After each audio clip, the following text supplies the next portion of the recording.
اور سیلون میں جا کر کے اپنی داڑھی کو مڈاتے ہیں اور کلین شیو ہوتے ہیں، انہیں شرم آنی چاہیے، انہیں غیرت آنی چاہیے، اور انہیں سوچنا چاہیے کہ ان کے نبی نے کہا تھا کہ داڑھی کو چھوڑ دو، ان کے نبی نے منع کیا تھا کہ داڑھی کو مت چھیڑو، داڑھی کو مت کاٹو، داڑھی کو مت موڑو۔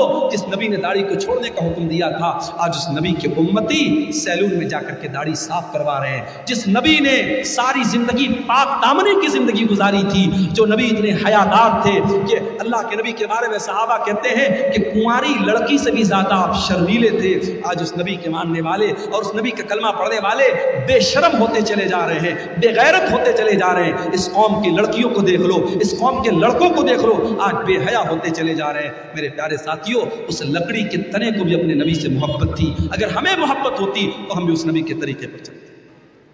اور آگے بڑھیے، وہ نبی ہم سے بہت محبت کرتے تھے، وہ نبی ہمیں بہت چاہتے تھے۔ اللہ نے قرآن میں فرمایا لَقَدْ جَاءَكُمْ رَسُولٌ مِّنْ أَنفُسِكُمْ عَزِيزٌ عَلَيْهِ مَا عَنِتُّمْ حَرِيصٌ عَلَيْكُمْ بِالْمُؤْمِنِينَ رَءُوفٌ رَحِيمٌ۔ اے مسلمانوں، ہم نے تم کو وہ رسول دیا ہے جو جان سے زیادہ تم سے محبت کرتے ہیں، جو تمہیں فائدہ پہنچانے کی پوری کوشش کرتے ہیں، جو تمہیں تکلیف سے بچانا چاہتے ہیں۔ اللہ کے نبی کی سیرت میں آپ یہ واقعات دیکھیں، مسواک سے آپ کتنی محبت کرتے تھے۔ انتقال کے پہلے بھی آپ نے حضرت عائشہ کے بھائی عبد الرحمن کے ہاتھ میں مسواک دیکھی، حضرت عائشہ کو اشارہ کیا، حضرت عائشہ نے اپنے بھائی سے مسواک کو لیا، اپنے دانتوں سے نرم کیا۔ اللہ کے نبی نے اپنے آخری ٹائم بھی مسواک کیا ہے۔ مسواک سے اتنی محبت کرتے تھے اللہ کے نبی، اس کے باوجود آپ نے اپنی امت کی آسانی کے لیے کیا فرمایا؟ لولا ان اشق علی امتی لامرتهم بالسواک عند كل صلاۃ۔ اگر میں اپنی امت کے لیے پریشانی نہ سمجھتا، اگر میں اپنی امت کے لیے مصیبت نہ سمجھتا تو میں مسواک کو کمپلسری کر دیتا، ضروری کر دیتا۔ لیکن اگر میں مسواک کو ضروری کر دیتا میری امت پریشانی میں پڑ جاتی، اس لیے مسواک کو آپ نے ضروری قرار نہیں دیا۔ تراویح کی نماز کو دیکھو میرے بھائیوں، پہلے دن اللہ کے نبی نے تراویح پڑھائی تو تھوڑے سے صحابہ آئے، دوسرے دن آپ نے تراویح پڑھائی تو آدھی مسجد بھر گئی، تیسرے دن آپ نے تراویح کی نماز پڑھائی تو پوری مسجد بھر گئی، چوتھی رات آپ نہیں آئے۔ جب فجر کی نماز میں آپ آئے، آپ نے فرمایا میں جان بوجھ کر کے نہیں آیا، اے میرے صحابہ اس نماز کو لے کر کے تمہارا جذبہ میں نے دیکھا، تمہارا شوق میں نے دیکھا، خشیت ان تفرض علیکم، میں ڈر گیا کہ کہیں تراویح کی نماز تمہارے لیے فرض نہ ہو جائے۔ اس نبی نے چوتھے دن تراویح کی نماز نہیں پڑھائی تاکہ تراویح کی نماز فرض نہ ہو جائے۔ میرے بھائیوں، وہ نبی ہم سے اتنی محبت کرتے تھے، ہماری آسانی چاہتے تھے۔ وہ نبی معراج کے سفر میں آپ گئے، 50 ٹائم کی نماز آپ کو ملی، آپ واپس آئے، موسیٰ علیہ السلام سے ملاقات ہوئی، موسیٰ علیہ السلام نے کہا کہ اے محمد صلی اللہ علیہ وسلم کتنا آپ کو کیا حکم ملا اللہ تعالیٰ کی طرف سے؟ کہا کہ 50 ٹائم کی نماز میں۔ کہا کہ آپ کی امت نہیں پڑھ پائے گی، میں نے بنی اسرائیل کو آزمایا ہے، میں نے تجربہ کیا ہے، بنی اسرائیل کو میں نے بہت آزمایا ہے، آپ کی امت 50 ٹائم کی نماز نہیں پڑھ پائے گی، آپ جائیے اپنے رب سے کم کروائیے۔ اگر اللہ کے رسول کو خود پڑھنا ہوتا 50 پڑھنے میں آپ کو کوئی دقت نہیں تھی، اپنی امت کی آسانی کے لیے آپ گئے اور 50 میں 10 کم کروا کے 40 لے کے آئے۔ حضرت موسیٰ نے کہا 40 بھی نہیں پڑھ پائے گی، واپس جائیے۔ آپ پھر گئے، 40 میں سے 10 اور کم کروا کے لائے، 30 ہو گئی، 30 سے 20 ہو گئی، 20 سے 10 ہو گئی، 10 سے 5 ہو گئی۔ 5 ٹائم کی نماز بھی جب اللہ کے نبی لے کر کے آئے، حضرت موسیٰ نے کہا اے محمد صلی اللہ علیہ وسلم آپ کی امت 5 ٹائم کی نماز بھی نہیں پڑھ پائے گی۔ اور واقعی میں 5 ٹائم کی نماز بھی آج ہم نہیں پڑھ پا رہے۔ بڑے کاروباری ہیں ہم، بڑے بزنس مین ہیں، دکان پر بیٹھے ہوئے ہیں، حی علی الصلاۃ کی آواز آ رہی ہے مگر ہمیں نماز پڑھنے کی فرصت نہیں ہے۔ رات کو 2-2 بجے تک ہمارے نوجوان موبائل پہ لگے ہوئے ہیں، اور فجر کے ٹائم 5 ساڑھے 5 بجے جب فجر کی اذان ہو رہی ہے اور مؤذن کہہ رہا ہے الصلاۃ خیر من النوم، نماز نیند سے بہتر ہے۔ 2 بجے تک 3 بجے تک رات میں جاگنے والا مسلمان فجر کی نماز میں سویا ہوا ہے۔ میرے پیارے بھائیوں، موسیٰ علیہ السلام کو کتنا بہترین تجربہ تھا اپنی قوم کا، انہوں نے کہا آپ کی امت 5 ٹائم کی نماز بھی نہیں پڑھ پائے۔ معاف کرنا میرے بھائیوں، آپ کا بزنس اور آپ کا کاروبار نماز سے بڑا نہیں ہے۔ آپ کاروبار بھی کیجئے، آپ بزنس بھی کیجئے، لیکن نماز اپنے ٹائم پر پڑھیے۔ اللہ قرآن میں کہتا ہے رجال لا تلہیہم تجارت ولا بیع عن ذکر اللہ و اقام الصلاۃ. میرے نیک بندے وہ ہیں، میرے مومن بندے وہ ہیں، ان کا کاروبار، ان کا بزنس، ان کی تجارت ان کو نماز سے غافل نہیں کرتا ہے. وہ کاروبار بھی کرتے ہیں، وہ بزنس بھی کرتے ہیں، اور نماز کا ٹائم ہوتا ہے تو نماز پڑھتے ہیں. یخافون یوما تتقلب فیہ القلوب والابصار. وہ قیامت کے دن سے ڈرتے ہیں، وہ اللہ کے عذاب سے ڈرتے ہیں، وہ پابندی سے نماز پڑھتے ہیں. نماز کے سلسلے میں آپ کوئی ڈھیلائی مت کیجیے میرے بھائی. سعودی عرب کا ایک واقعہ ایک عالم نے لکھا وہاں کے کہ ایک مرتبہ میں فلائٹ میں سفر کر رہا تھا اور میرے ساتھ ایک فوج کا ریٹائر کرنل تھا جو پہلے فوج میں کام کرتا تھا، میرے ساتھ وہ بیٹھا. کہتے میں نے فلائٹ میں سفر کیا، فلائٹ سے ہم لوگ اترے، ایئرپورٹ پر کافی دیر تک ہم بیٹھے تھے، دوسری فلائٹ کا انتظار کر رہے تھے. میں نے ایک بات نوٹس کی کہ تھوڑی دیر پر وہ انسان کسی کو فون کرتا ہے اور کہتا ہے کہ بیٹا آپ نے نماز پڑھ لیا. بار بار ظہر کا ٹائم آیا، بیٹے سے پوچھ رہا ہے نماز پڑھ لیا. عصر کا ٹائم آیا، بیٹا پوچھ رہا ہے نماز پڑھ لیا. میں نے پوچھا یہ کس سے آپ بار بار پوچھ رہے ہیں؟ فوج کا ریٹائر کرنل تھا سعودی عرب کا. اس نے اس مولانا کو جواب دیا کہ ہاں یہ میں اپنے بیٹے کو کال کرتا ہوں، اور میں ہر نماز کے ٹائم میرا معمول ہے اپنے بیٹے کو کال کر کے پوچھتا ہوں کہ تو نے نماز پڑھی کہ نہیں پڑھی. تربیت اس کو کہتے ہیں میرے بھائی.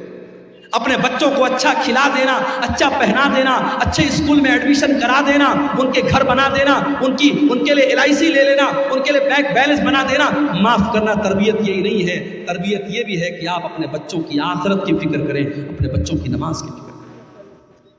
اسی لیے اللہ قرآن میں کہتا ہے وَأْمُرْ أَهْلَكَ بِالصَّلَاةِ وَاسْتَبِرْ عَلَيْهَا. خود بھی نماز کی پابندی کرو اور اپنے بچوں کو نماز کا پابند بناؤ. اللہ کے نبی فرماتے ہیں مُرُوا أَوْلَادَكُمْ بِالصَّلَاةِ وَهُمْ أَبْنَاءُ 7 سنین. جب تمہارے بچے 7 سال کے ہو جائیں ان کو نماز کا حکم دو. وَاضْرِبُوهُمْ عَلَيْهَا. اور جب 10 سال کے ہو جائیں اور نماز نہ پڑھے تو ان کی پٹائی کرو. اچھا 7 سال کے بچے کو پیٹنے کا حکم نہیں دیا اللہ کا.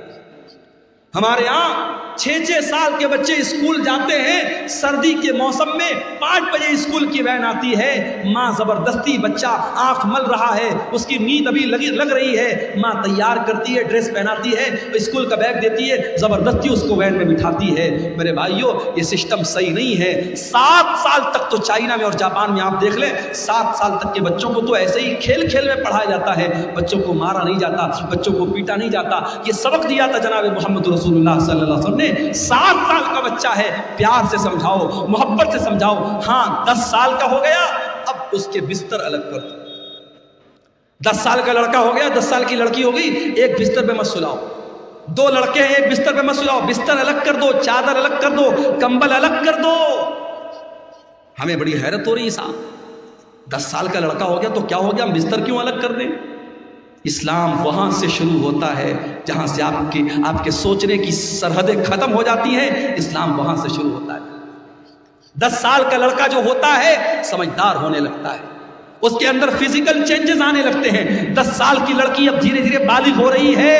اسلام نے کتنا پاکیزہ مذہب ہے. 10 سال کا لڑکا یا لڑکی ہو جائے اسلام کہتا بستر الگ کر دو تاکہ اب وہ جوانی کی طرف جب بڑھیں تو ان کے دل میں کوئی غلط خیال نہ آئے، اور ایک بستر پہ اگر سوئیں گے تو ان کے دل میں غلط خیالات پنپ سکتے ہیں. اسلام نے بستر کو الگ کرنے کا حکم دیا، اور اللہ کے نبی نے کہا 10 سال کا بچہ ہو جائے اور نماز نہ پڑھے تو اس کی پٹائی.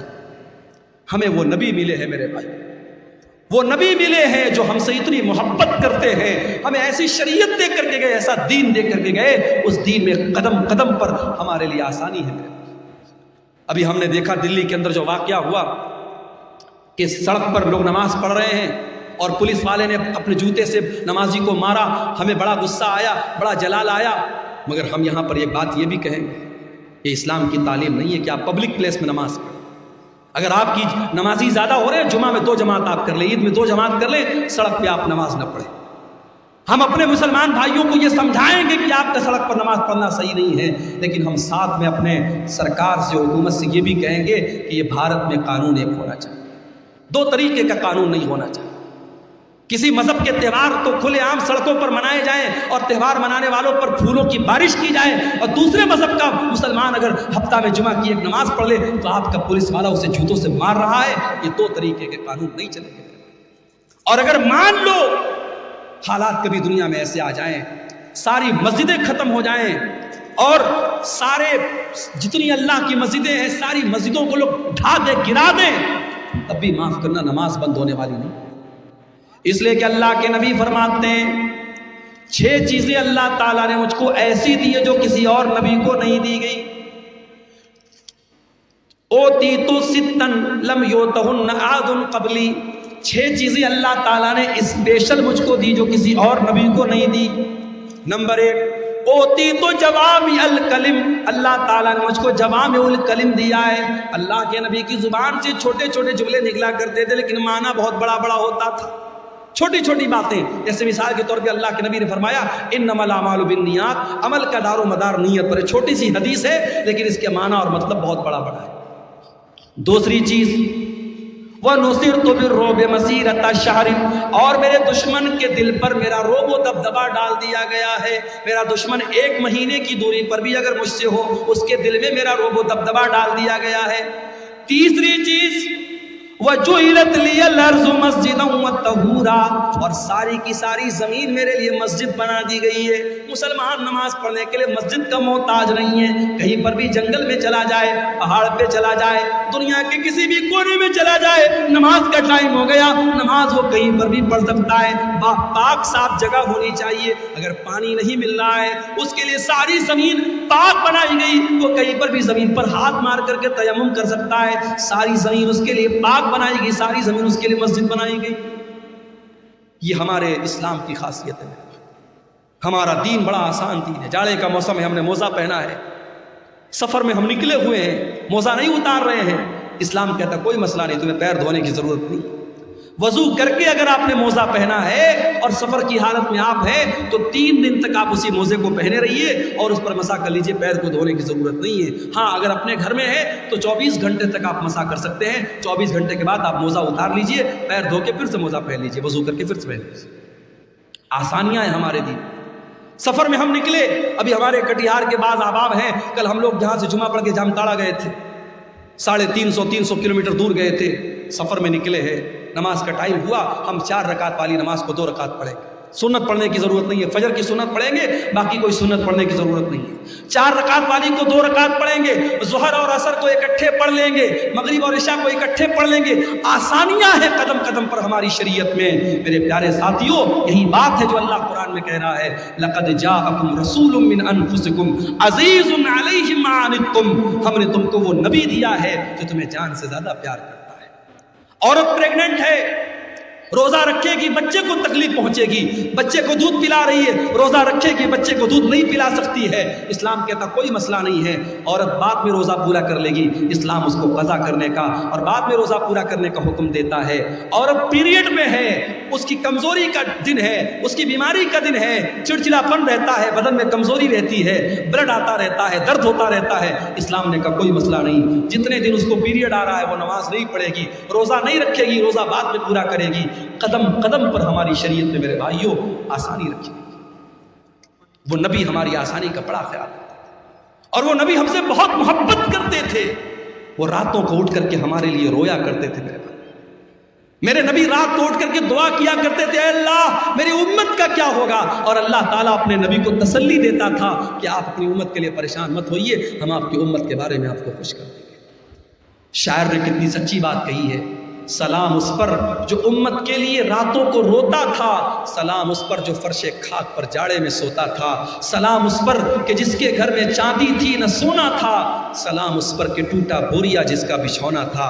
میرے پیارے بھائیوں، اس نبی سے ہمیں واقعی میں سچی محبت کرنی چاہیے، اس نبی سے واقعی میں سچی محبت کرنی چاہیے، اور وہ نبی صرف دنیا میں ہمارے کام نہیں آ رہے ہیں بلکہ آخرت میں بھی ہمارے کام آئیں گے۔ اللہ کے نبی فرماتے ہیں انا سید ولد آدم یوم القیامہ، قیامت کے دن سارے آدم کی اولاد کا سردار میں رہوں گا، واول من ينشق عنه القبر، اور قیامت کے دن سب سے پہلے میری قبر پھٹے گی، واول الشافعین، اور قیامت کے دن جب سارے نبی اپنا پلہ جھاڑ لیں گے اور کہہ دیں گے میں آج کسی کی سفارش نہیں کر سکتا، تو سب سے پہلے میں سفارش کروں گا اور سب سے پہلے میری سفارش قبول کی جائے گی۔ وہ نبی قیامت کے دن بھی ہمارے کام ہے۔ شاعر کہتا ہے بروز قیامت بجز نفسی نفسی کسے یاد آئے گی اسلم کسی کی، بروز قیامت بجز نفسی نفسی کسے یاد آئے گی اسلم کسی کی، نہ بھولیں گے جس کو نبی مکرم وہ امت نہیں ہے تو پھر اور کیا ہے، زباں پر ہے نعت نبی مکرم یہ الفت نہیں ہے تو پھر اور کیا ہے۔ وہ نبی ہم سے بڑی محبت کرتے تھے میرے بھائی۔ اللہ کے نبی فرماتے ہیں کہ اللہ تعالیٰ نے ہر نبی کو ایک دعا ایسی دی جس کے قبول کرنے کی گارنٹی لے لی، اور ہر نبی نے اپنی اس دعا کو دنیا میں مانگ لیا۔ اللہ کے نبی فرماتے ہیں کہ میں نے اپنی دعا کو سنبھال کے رکھا ہے۔ سارے نبیوں نے اپنی دعا کو مانگ لیا، لیکن میں نے اپنی دعا کو سنبھال کے رکھا ہے۔ کس کے لیے؟ اپنے لیے نہیں، اپنے پریوار کے لیے نہیں، اپنے بچوں کے لیے نہیں، شفاعۃ لامتی یوم القیامہ، میں قیامت کے دن اپنی امت کے لیے سفارش کروں گا، قیامت کے دن اپنی امت کے لیے اللہ سے گر گڑا کے معافی مانگوں گا۔ میرے پیارے ساتھیوں، اس نبی کی قدر کرو، اس نبی سے محبت کرو، اس نبی کی اتباع کرو، اس نبی کی اطاعت کرو۔ اور میرے بھائیوں، یہ ہمارے مولانا توحید صاحب نے ایک پرچی دی ہے، ان پہ کچھ سوالات ہیں، میں ان کو جواب دے کر کے میں بات ختم کروں گا، کیونکہ ہمارے ایک بنگلہ مقرر بھی موجود ہے اور 3 بجنے والے ہیں۔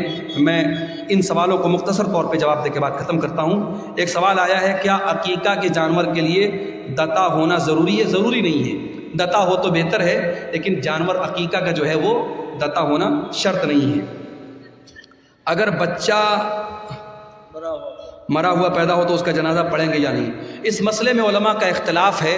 علامہ البانی کی جو تحقیق ہے وہ یہ ہے کہ چونکہ بچہ جو ہوتا ہے 4 مہینے کا جب ہو جاتا ہے 120 دن کا، تو اس کے اندر روح ڈال دی جاتی ہے۔ ماں کے پیٹ میں بچہ جب 4 مہینے کا ہوتا ہے اس کے اندر روح ڈال دی جاتی ہے، اس لیے 4 مہینے کے بعد جب بھی وہ پیدا ہوگا، اگر وہ جنازہ پڑھنے، اگر وہ غسل دینے لائق ہوگا تو غسل دیں گے اور کفنائیں گے اور جنازہ بھی پڑھیں گے، اور یہی بات زیادہ مضبوط سمجھ میں آتی ہے دلیل کی روشنی میں۔ تو بہتر یہی کہ اس کا جنازہ پڑھیں گے۔ اگر کوئی نہیں پڑھتا ہے تو کوئی گناہ کی بات نہیں ہے، لیکن دلیل کی روشنی میں زیادہ مضبوط بات یہی ہے۔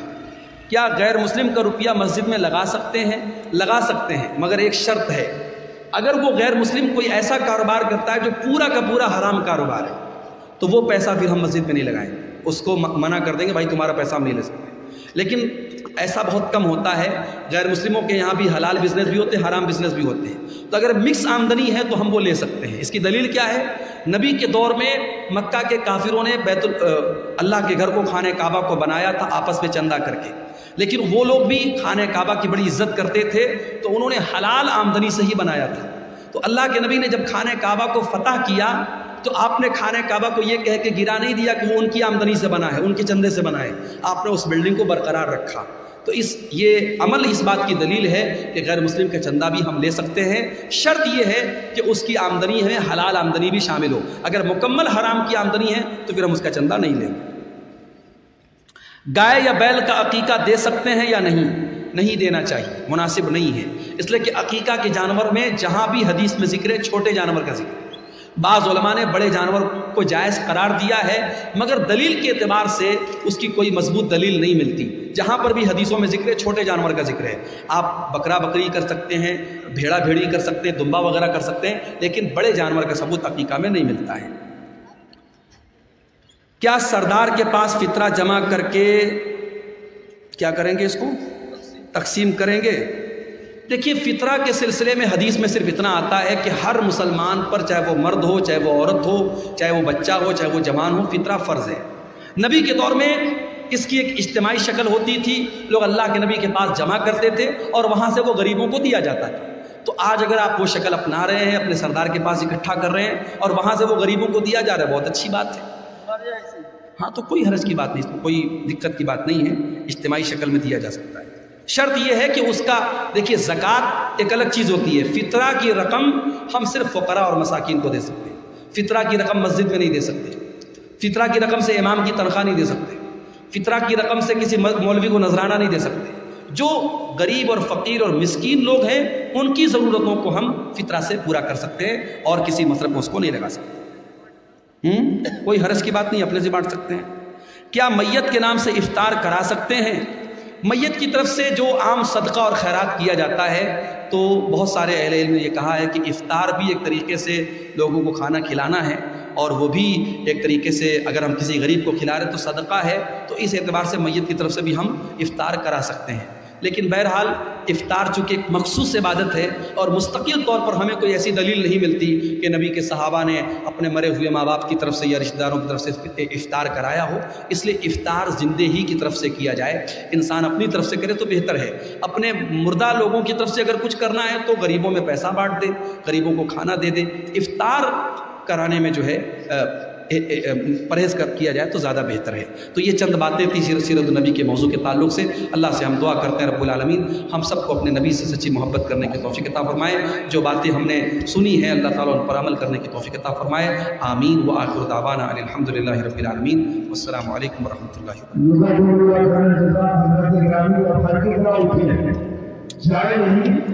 وبرکاتہ۔